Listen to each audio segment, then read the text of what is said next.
কেটে গেছে ৬টা বছর। পুলওয়ামার ঘটনার পর কতটা বদলেছে ভারতের প্রতিরক্ষা ব্যবস্থা? পুলওয়ামার ঘটনা থেকে শিক্ষা নিয়েছে কি ভারত? প্রতিরক্ষা ব্যবস্থায় উল্লেখযোগ্য পরিবর্তন এবং উন্নতি ঘটিয়েছে দেশ।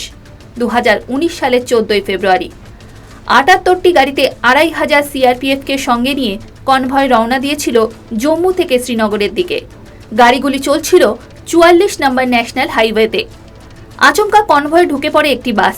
বিস্ফোরক বোঝায় ওই বাসে মুহূর্তে বিস্ফোরণ ঘটে।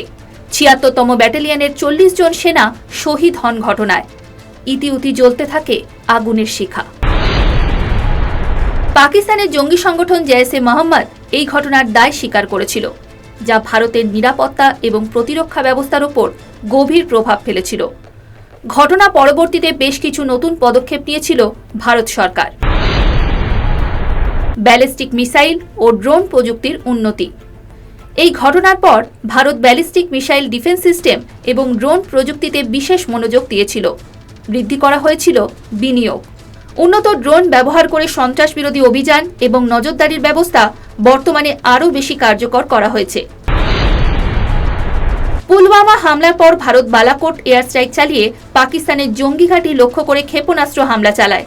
এই স্ট্রাইক ভারতের জিরো টলারেন্স নীতির প্রতিফলন ছিল, যা পুরো বিশ্বে ভারতের শক্তি ও উন্নত প্রতিরক্ষা ব্যবস্থার পরিচয় দেয়। নিরাপত্তা বাহিনীর আধুনিকীকরণ।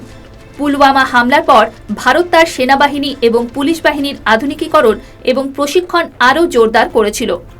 সশস্ত্র বাহিনীকে আরও আধুনিক অস্ত্র প্রযুক্তি ব্যবহারে সক্ষম করে তোলা হয়েছিল।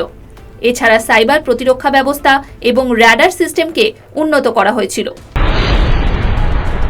গোপনীয়তা এবং সাইবার নিরাপত্তা। পুলওয়ামা হামলার পর ভারত সরকার নিরাপত্তা এবং তথ্য সংগ্রহ ব্যবস্থার প্রতি আরও বেশি মনোযোগ দিয়েছিল। জঙ্গিদের সন্ত্রাসী কার্যকলাপ প্রতিরোধে সাইবার নিরাপত্তা আইন ও ব্যবস্থা আরও শক্তিশালী করা হয়েছিল।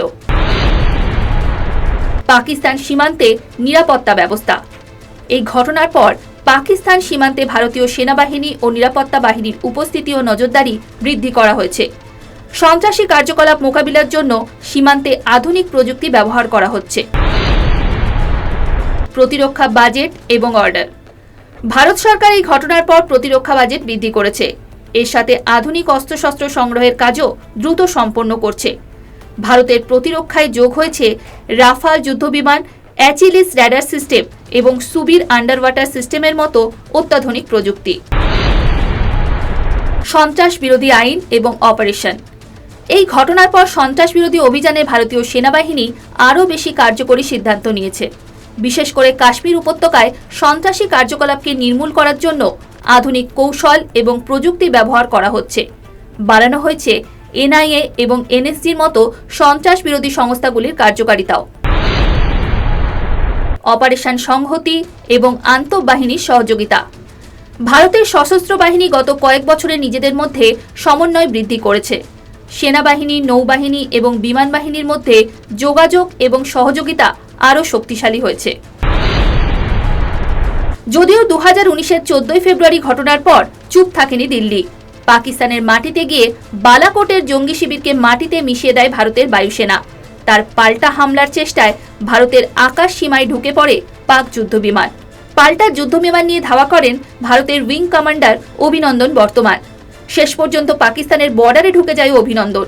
তাকে আটকে রাখে পাকিস্তান, কিন্তু শেষ পর্যন্ত দিল্লির কূটনৈতিক মহলের চাপে অভিনন্দনকে ছাড়তে বাধ্য হয় পাকিস্তান। এরপর কূটনৈতিক কৌশলের শান দেয় ভারত। পাকিস্তান থেকে ভারতে আসা আমদানিকৃত সামগ্রী শুল্ক 200% বাড়িয়ে দেয় নয়াদিল্লি। পাকিস্তানকে দেওয়া মোস্ট ফেভার্ড নেশন তকমাও তুলে নেয় ভারত। এরই সাথে বিশ্বমঞ্চে পাকিস্তানের মুখোশ খুলে দিতে শুরু করে নয়াদিল্লি।